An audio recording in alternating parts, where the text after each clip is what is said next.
I can now say you're listening to Times Radio. Buckingham Palace has announced that Her Majesty the Queen has died at the age of 96. I will bring you that news again. Buckingham Palace has announced Her Majesty the Queen Elizabeth II has died at the age of 96. Now, for the rest of the day, for the rest of this programme here on Times Radio, we are going to keep you updated and informed with the news of the passing of Her Majesty Queen Elizabeth II. We'll be hearing reaction to what we are now reporting. Times Radio's Alex Dibble will now look back on her long and extraordinary life. More than 100 million people around the world look to the Queen as their monarch. As the firstborn of the Duke and Duchess of York, she was third in line to the throne, and no one imagined that she would one day reign. But her uncle Edward VIII's abdication put her father, George VI, on the throne, and Princess Elizabeth became heir to the crown. As World War II raged, the young princess wanted to do her bit, and in 1940, at the age of 14, she broadcast a radio message on Children's Hour. My sister is by my side, and we are both going to say good night to you. Come on, Margaret. Good night, children. Good night, and good luck to you all. In 1947, she married her first love, Lieutenant Philip Mountbatten. In 1952, at the age of 25, Princess Elizabeth was on a tour of Kenya with her husband when the news came through that the king had died. She returned home Queen. The High and Mighty Princess Elizabeth Alexandra Mary is now, by the death of our late sovereign of happy memory, become Queen Elizabeth II. Prior to becoming Queen, Princess Elizabeth and Prince Philip had started a family, and as she adjusted to life on the throne, their third and fourth children arrived. The 1990s brought the most difficult period of her reign. 1992 saw a fire engulf Windsor Castle, and her eldest son's marriages collapse amid lurid headlines. The events prompted a rare public regret. 1992 is not a year on which I shall look back with undiluted pleasure. In the words of one of my more sympathetic correspondents, it has turned out to be an annus horribilis. In 1997, the death of Princess Diana shocked the nation, but the Queen's perceived coolness drew widespread criticism, something that led to an unprecedented live broadcast. We have all been trying in our different ways to cope. It is not easy to express a sense of loss, since the initial shock is often succeeded by a mixture of other feelings: disbelief, incomprehension, anger, and concern for those who remain. 2002 marked her Golden Jubilee, but it was also a sad year for the Queen, as it brought the death of both her sister, Princess Margaret, and the Queen Elizabeth, the Queen Mother, less than 2 months apart. The following years were kinder. She saw her eldest son, Prince Charles, marry again and became Britain's oldest monarch. 2012 brought celebrations. It included the Queen's Diamond Jubilee, which was marked with a weekend of events up and down the country, including a river pageant on the Thames and a concert outside Buckingham Palace. I hope that memories of all this year's happy events will brighten our lives for many years to come. I will continue to treasure and draw inspiration from the countless kindnesses shown to me in this country and throughout the Commonwealth. Thank you all. It was, of course, the year that the Olympics came to London, and who can forget Her Majesty's appearance, complete with corgis, alongside James Bond at the opening ceremony. Good evening, Sir Bond. Good evening, Your Majesty. Difficulties returned. In 2021, the Duke of Edinburgh died, her husband of 73 years.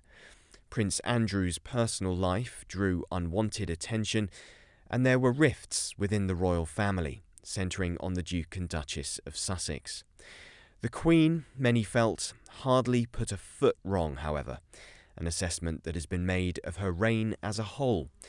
Her heir, Prince Charles, said as much himself. There is no doubt that the world in which my mother grew up, and indeed the world in which she first became queen, has changed beyond all recognition. But during all those years, she has shown the most remarkable steadfastness and fortitude. At the age of 21, she'd promised that her life, be it long or short, would be devoted to her people. It was a promise honoured to the very end. Alex Dibble with those reflections as we bring you the sad news of the death of Her Majesty the Queen. Hear the statement then from Buckingham Palace again. The Queen died peacefully at Balmoral this afternoon. The King and Queen Consort will remain at Balmoral this evening and will return to London tomorrow. Stig. So King Charles, that's a phrase we're going to be getting used to. King Charles is at Balmoral now and will return tomorrow. And it's a moment that, although we've been talking about it in no to extent, we've been expecting and dreading this moment, it still hits you that it's finally happened. A woman who served for more than 70 years, 15 prime ministers, 13 US presidents, been to more than 100 countries, been a figure that stood for this nation, that was looked up to by most of us in this nation, and has just been a symbol of something, a symbol of duty and obligation, and a symbol of respect for our country, embodied in this one woman who we've known now for 96 years of her life, 70 of which are on the throne, and she's now finally and very sadly died. An enormously significant moment in the life of our country, a moment of transition. We will be discussing all of that, well, from here on and for some time to come, as you would expect. And in the course of that very, very brief statement, just testament to the continuity of the British Constitution on the death of a monarch, Queen Elizabeth II, 96 years of age after 70 years on the throne. The King, we are told now in this official statement, and the Queen Consort will remain at Balmoral and will return to London tomorrow. So the chain continues, unbroken, seamless, without a pause. And that is what happens with the royal family. And that's something that I think the Queen herself would have recognised as significant, a woman who, more than anything, regarded her role as to make this country function, to supervise the functioning of this country, would recognise that functioning continues after her death that we've just announced. No, yes, as someone who has devoted a large part of your life studying the life and the duty of the now late Queen, what are your reflections at this moment on Queen Elizabeth's contribution? Well, it's interesting. I've always thought of the Queen as something of an enigma in many ways. She was hardly ever interviewed. As you've said several times this evening, never expressed her opinions in public. She's a committed Christian. She had a very deep sense of duty. And I think the word continuity has been used by a number of your guests in the last few hours. And I think it's the continuity and the fact that for nearly all of us, there's never been another monarch. She has been part of our lives.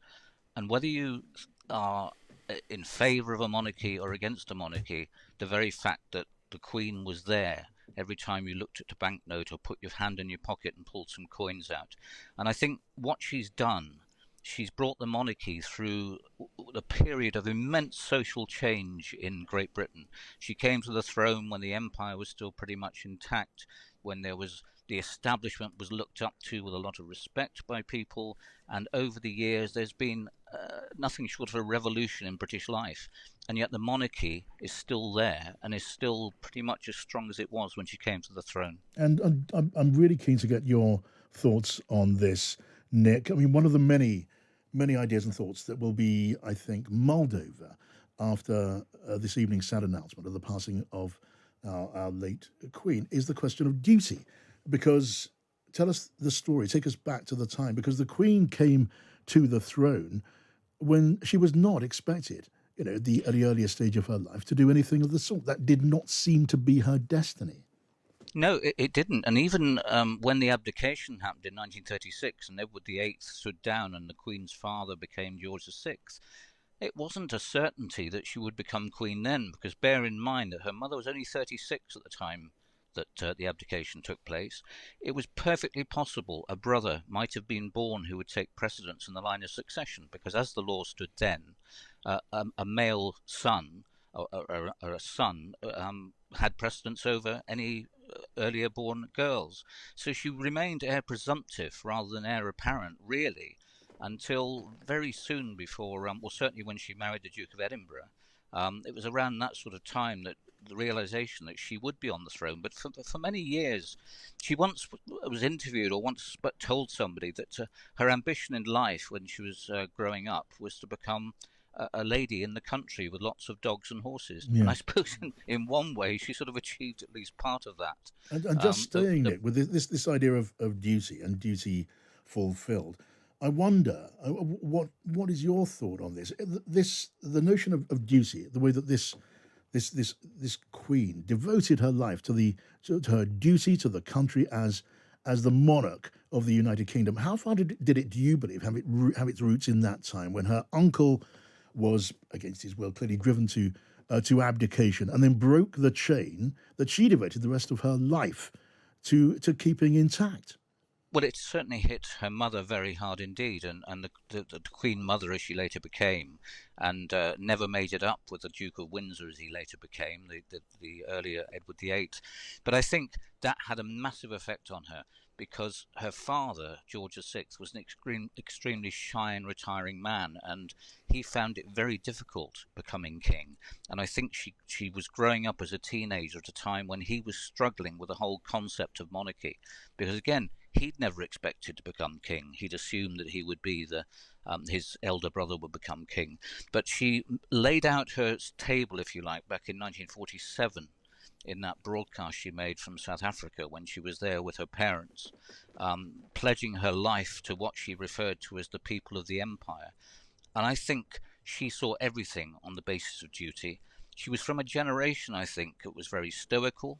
She was from a generation that thought to themselves, I've got to make the best of the situation I'm in. She may not have wanted to become queen, but once she knew she was going to become queen, she was of that generation who said, I'm going to do the very best I can and fulfill that promise I made. And I think it's difficult for some people these days. Duty's become something of a word people scoff at it sometimes, but for her it really meant something, and she believed in the monarchy, and she felt it was her duty to ensure the monarchy survived. Before we delve very much more deeply into the as it were, the almost dry facts and figures, the dates and the events of that marked the Queen's life and the life of the country over these years, can we just reflect at the moment of the Queen's passing on her character, her personality, and how that informed and how that moulded her role in our national life? We've been discussing on this programme here on Times Radio during the course of the afternoon and the evening, ahead of this announcement, this sad announcement in the last few moments, the Queen, the late Queen's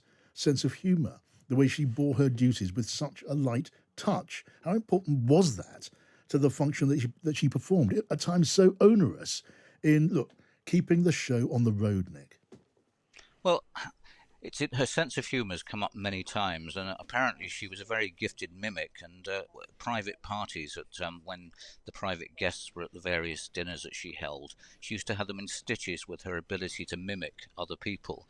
And I think off duty, if you like, there was a completely different person to the Queen that all of us saw. Most of us, John, you and I probably, have never met the Queen. Never had very much close contact with the Queen. Those people that have, and her friends who've talked about her, say that she actually ran this thing in almost two different boxes. There was her duty as Queen, as monarch, but there was also as a human being and a member of the family. And of course, a family is grieving this evening as well. And I think that very much she was somebody who felt that this was a job she had to get on with, but away from the limelight. When she was in private, she could sort of let loose a little bit, and she would make people laugh. She did have a sense of humour. She had a sense of the ridiculous. I think she needed that as well in some of because she must have met a lot of very pompous and po-faced people in her life, and she wasn't pompous or po-faced at all. So I think she had to deal with that as well.